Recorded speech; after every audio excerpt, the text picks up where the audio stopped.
श्री परमात्मने नमः।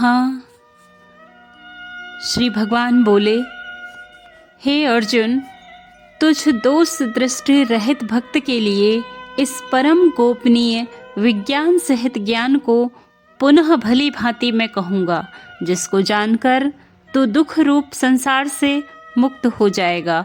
यह विज्ञान सहित ज्ञान सब विद्याओं का राजा, सब गोपनीयों का राजा, अति पवित्र, अति उत्तम, प्रत्यक्ष फल वाला, धर्म युक्त, साधन करने में बड़ा सुगम और अविनाशी है। हे अर्जुन, इस उपर्युक्त धर्म में श्रद्धा रहित पुरुष मुझको ना प्राप्त होकर मृत्यु रूप संसार चक्र में ही भ्रमण करता है। मुझ निराकार परमात्मा से यह सब जगत जल से बर्फ के सदृश परिपूर्ण है और सब भूत मेरे अंतर्गत संकल्प के आधार पर स्थित हैं, परंतु वास्तव में मैं उनमें स्थित नहीं हूँ। सृष्टि में जितने भी प्राणी हैं वे मेरी ही माया के प्रभाववश हैं। प्राणियों को उत्पन्न करने वाली मेरी आत्मा भी जीवों में व्याप्त नहीं है। हे कुंती नंदन, जिस प्रकार वायु आकाश में व्याप्त होते हुए भी आकाश का स्पर्श नहीं करती, वैसे ही मैं संकल्प द्वारा सभी प्राणियों में व्याप्त होने पर भी उनसे अलग हूँ। कल्पांत में सृष्टिगत सभी प्राणियों का प्रकृति में विलय हो जाता है और कल्प के आदि में मैं उनको फिर रचता हूँ। त्रिगुणों के अनुसार ये सारी सृष्टि रची जाती है। इस सृष्टि में सभी प्राणी अपने कर्मों में लीन हो जाते हैं। हे धनंजय, इस त्रिगुणमयी सृष्टि में जो भी प्राणी सत्व गुण वाले होते हैं वे उदासीन होते हैं। ऐसे प्राणी कर्म तो करते हैं लेकिन उनके कर्म बंधनों में नहीं पड़ते। हे कौन्तेय, मेरी इच्छा होने पर ही प्रकृति सृष्टि की रचना करती है। अतः प्राणी मोह माया के भ्रम जाल में फंसकर जन्म मरण के चक्र में भ्रमण करता रहता है। यह सर्वदा सत्य है कि मैं ही सभी प्राणियों का रचनाकार हूँ। जो प्राणी इस रहस्य को नहीं जानता वह मूर्ख है। इस संसार में व्यर्थ आशा रखने वाला तथा व्यर्थ कर्म करने वाला प्राणी आसुरी प्रवृत्ति से मोहित होकर तामसी प्रवृत्ति का होता है, लेकिन जो प्राणी दैवीय स्वभाव का होता है वह मुझे ही सृष्टि का निर्माण करता, अविनाशी तथा ब्रह्म स्वरूप जानकर नित्य निरंतर मुझ में ही विश्वास करके मेरा स्मरण करता है, वह मेरी प्राप्ति का साधन करता है। हे अर्जुन, मैं ही इस संपूर्ण जगत का भरण पोषण करने वाला एवं कर्मों के फल देने वाला तथा माता पिता और पितामह हूँ। पवित्र ओमकार तथा ऋग्वेद, सामवेद और यजुर्वेद भी मैं ही हूँ। हे अर्जुन, प्राप्त होने योग्य, भरण पोषण करने वाला, सबका स्वामी, शुभ अशुभ को देखने वाला, शरण लेने योग्य, प्रत्युपकार न चाहकर हित करने वाला, उत्पत्ति प्रलय रूप सबका आधार और अविनाशी कारण भी मैं ही हूँ। सूर्य रूप में तपता हुआ मैं ही हूँ तथा वर्षा को आकर्षण करके बरसाने वाला भी मैं ही हूँ। हे अर्जुन, मैं ही अमृत और मैं ही मृत्यु हूँ। मैं ही सत्य और मैं ही असत हूँ। तीनों वेदों में विधान किए हुए सकाम कर्मों को करने वाले, सोम रस को पीने वाले, पाप रहित पुरुष मुझको यज्ञों के द्वारा पूज कर स्वर्ग की प्राप्ति चाहते हैं। वे पुरुष अपने पुण्यों के फल स्वरूप स्वर्ग लोक को प्राप्त होकर स्वर्ग में दिव्य देवताओं के भोगों को भोगते हैं।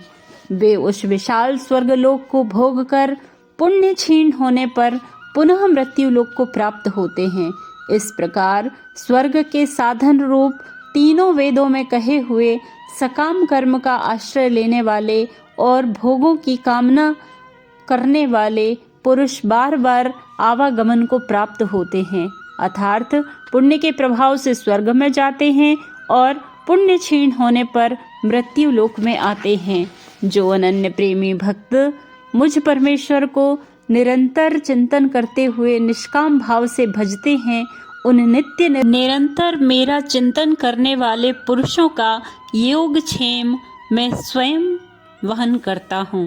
हे अर्जुन, यद्यपि श्रद्धा से युक्त जो सकाम भक्त दूसरे देवताओं को पूजते हैं वे भी मुझको ही पूजते हैं, किंतु उनका वह पूजन अवधि पूर्वक अर्थात अज्ञान पूर्वक है, क्योंकि संपूर्ण यज्ञों का भोक्ता और स्वामी भी मैं ही हूँ, परंतु वे मुझ परमेश्वर को तत्व से नहीं जानते, इसी से गिरते हैं अर्थात पुनर्जन्म को प्राप्त होते हैं। देवताओं को पूजने वाले देवताओं को प्राप्त होते हैं, पितरों को पूजने वाले पितरों को प्राप्त होते हैं, भूतों को पूजने वाले भूतों को प्राप्त होते हैं, और मेरा पूजन करने वाले भक्त मुझको ही प्राप्त होते हैं। इसलिए मेरे भक्तों का पुनर्जन्म नहीं होता।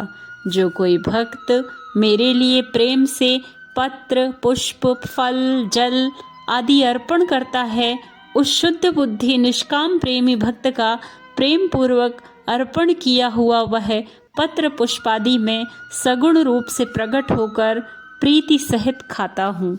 हे अर्जुन, तू जो कर्म करता है, जो खाता है, जो हवन करता है, जो दान देता है और जो तप करता है, वह सब मुझे अर्पण कर।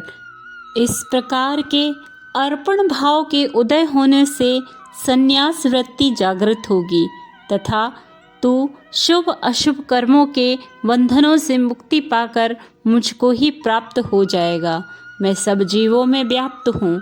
जो मुझे श्रद्धा एवं निष्कपट भाव से भजता है, उसके हृदय में मैं प्रत्यक्ष रूप से विराजमान रहता हूँ। ना कोई मेरा प्रिय है, ना कोई अप्रिय है, परंतु जो भक्त मुझको प्रेम से भजते हैं वे मुझ में ही हैं और मैं भी उनमें ही हूँ। यदि कोई अतिशय दुराचारी भी अनन्य भाव से मेरा भक्त होकर मुझको भजता है तो वह साधु ही मानने योग्य है, क्योंकि वह यथार्थ निश्चय वाला है, अर्थात उसने भली भांति निश्चय कर लिया है कि उसको परमेश्वर के भजन के समान कुछ भी प्रिय नहीं है। वह भक्त शीघ्र ही धर्मात्मा हो जाता है और सदा रहने वाली परम शांति को प्राप्त होता है। हे अर्जुन, तू निश्चय पूर्वक सत्य जान कि मेरा भक्त नष्ट नहीं होता। हे अर्जुन, स्त्री, वैश्य, शूद्र तथा पापी योनि, चंडाल आदि भी जो कोई भी हो, वे भी मेरे शरण होकर परम गति को ही प्राप्त होते हैं। सूक्ष्म रूप से जैसे सब जगह व्यापक हुआ अग्नि साधनों द्वारा प्रकट करने से ही प्रत्यक्ष होता है, वैसे ही सब जगह स्थित हुआ परमेश्वर भी भक्ति से भजने वालों के अंतःकरण में प्रत्यक्ष रूप से प्रकट होता है।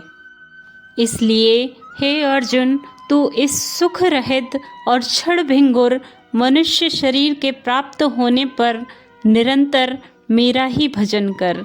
मुझ में मन वाला हो, मेरा भक्त बन, मेरा पूजन करने वाला हो, मुझको प्रणाम कर। इस प्रकार आत्मा को मुझ में नियुक्त करके मेरे परायण होकर तू मुझको ही प्राप्त होगा। जय श्री कृष्ण।